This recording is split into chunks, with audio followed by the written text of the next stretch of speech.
جی professor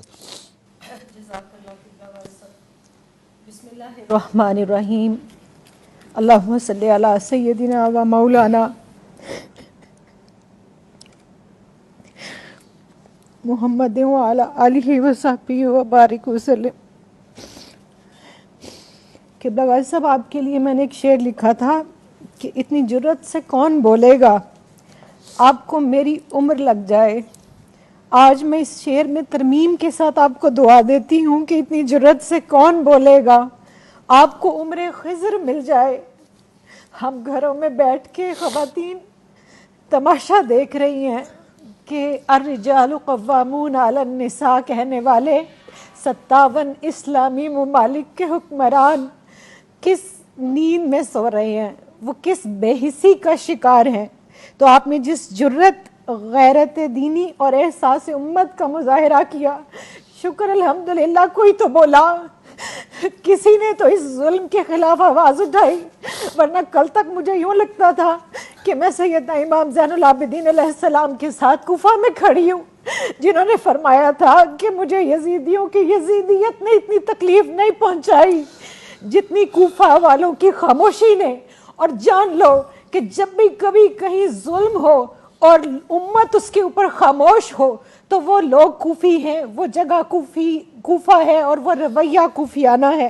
تو مجھے تو سمجھ نہیں آ رہی کہ سسکیاں کس زبان میں لکھوں۔ آج الفاظ آپ دیدہ ہیں، اور جو آپ کا حال ہے نا، روز آج 11 دن ہو گئے ہیں، ہم مائیں جب اپنے بچوں کو روٹی دیتی ہیں نا تو ہمارے بچوں نے انکار کر دیا کہ ہمیں ایک وقت روٹی دے دیا کریں۔ ہم سے نہیں دیکھا جاتا غزہ کے اندر اپنے معصوم بہن بھائیوں کا اس طرح سے گاجر مولی کی طرح کٹنا، گویا ان کو تو انسان بھی نہیں سمجھا جا رہا۔ اور یو این او کا جنرل سیکرٹری کھڑا ہو کے کہتا ہے کہ دنیا میں اگر کسی نے جہنم دیکھنی ہے تو وہ غزہ کو دیکھ لے، غزہ کے بچوں کو دیکھ لے۔ دوسری طرف یو این او امداد بھجواتا ہے مصر، اور مصر کی جو بارڈر لائن ہے وہ بند کی گئی ہے۔ یہ دنیا کس کو تماشا کر کے دکھا رہے ہیں؟ رسول کریم صلی اللہ علیہ وآلہ وسلم کی بارگاہ میں ایک استغاثہ آپ نے پیش کیا، میں ایک استغاثہ پیش کرتی ہوں کہ یا رسول اللہ، اور روز یہی کہتی ہوں ہر نماز کے بعد کہ اے گنبد خضرا کے مکی میری مدد کر، یا پھر یہ بتا کون میرا تیرے سوا ہے۔ یا رسول اللہ، ہمارا کوئی نہیں آپ کے سوا۔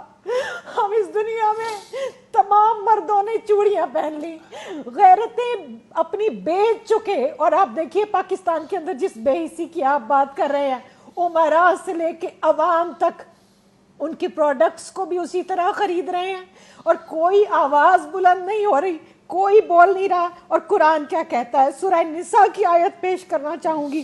اللہ رب الکریم ارشاد فرماتا ہے وَمَا لَكُمْ لَا تُقَاتِلُونَ فِي سَبِيلِ اللَّهِ وَالْمُسْتَضْعَفِينَ مِنَ الرِّجَالِ وَالنِّسَاءِ وَالْوِلْدَانِ الَّذِينَ يَقُولُونَ۔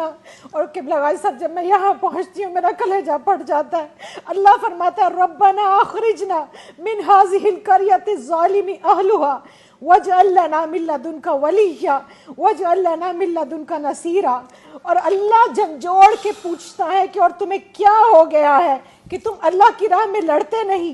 کمزور مردوں اور عورتوں اور بچوں کے لیے جو یہ دعا کر رہے ہیں کہ اے ہمارے رب، ہمیں اس بستی سے نکال جس کے لوگ ظالم ہیں، اور ہمیں اپنے پاس سے کوئی حمایتی دے دے، اور ہمیں اپنے پاس سے کوئی مددگار دے دے۔ اور سورہ توبہ کی آیت نمبر 14 میں اللہ تعالیٰ ارشاد فرماتا ہے کہ پھر تنبیہاً، کہ پھر تم انتظار کرو اس وقت کا کہ جب اللہ عذاب بھیجے۔ اگر تم اپنا مال پیارا ہے، آرام پیارا ہے، اپنی اولاد، اپنی بیوی بچے، اپنے گھوڑے، اپنے کاروبار، اپنی زندگیاں، اور ہم اسی جمود کا شکار ہیں، ہم اسی بے حسی کا شکار ہیں۔ اور آپ دیکھیے 57 اسلامی ممالک میں جتنے بھی مسلمان ملک ہیں ان کے اندر کاش کہ آج کوئی جو ہے وہ سلطان حمید اللہ جیسا ہوتا۔ ایک بیٹی نے پکارا تھا، وہ اتنا غیرت مند تھا کہ پھر فوج لے کر آیا اور اس نے پھر اس ظلم کا خاتمہ کیا۔ سلطان صلاح الدین ایوبی کو آپ دیکھ لیجئے، محسن باللہ دیکھیے بغداد سے اٹھ کے روم کی اینٹ سے اینٹ بچا دی تھی ایک بچی کی خاطر، ایک کی عزت کی قبلہ خاطر۔ غازی صاحب، میں ایک عورت ہونے کے ناطے واسطہ دیتی ہوں، ہم عورتیں جو ہے نا یہ ظلم نہیں دیکھ سکتی، کیونکہ عورت کے جسم کے اندر ایک عضو ہے جس کو رحم کہا جاتا ہے۔ اللہ نے اپنے رحم کے ساتھ اس کو جوڑا ہے. میں اللہ کی عزت کی قسم کھا کے کہتی ہوں وہاں پر کٹنے والے بچے میرے بچے ہیں, وہاں پر کٹنے والی بیٹیاں میری بیٹیاں. ہم وہ نوزائیدہ بچے میں نے دیکھا, ایک اتنا سا بچہ, اتنا سا رحم مادر سے نکلا ہوا بچہ بھی. جینوسائیڈ کا یہ حال ہے, اسلام کشی نہیں مسلمانوں کی نسل کشی کی جا رہی ہے, اور ہم چپ کر کے کئی سال سے یہ تماشا کشمیر میں بھی دیکھ رہے ہیں, فلسطین میں بھی دیکھ رہے ہیں, برما میں بھی دیکھ رہے ہیں, انڈیا میں بھی دیکھ رہے ہیں, اور ہم نے کئی سال تک افغانستان میں بھی دیکھا. لیکن جب افغانیوں پر یہ وقت آیا تو پاکستان نے اپنا بارڈر کھولا. آج میں یہ ہاتھ جوڑ کے مصر کے حکمران سے کہتی ہوں کہ تم مانا کہ تم نصرانی ہو, لیکن تم وہی ہو. یاد کرو کہ جب تمہارا قافلہ آیا تھا نا تو میرے نبی رحمت صلی اللہ علیہ وآلہ وسلم نے تمہارے لیے مسجد نبوی کو کھول دیا تھا.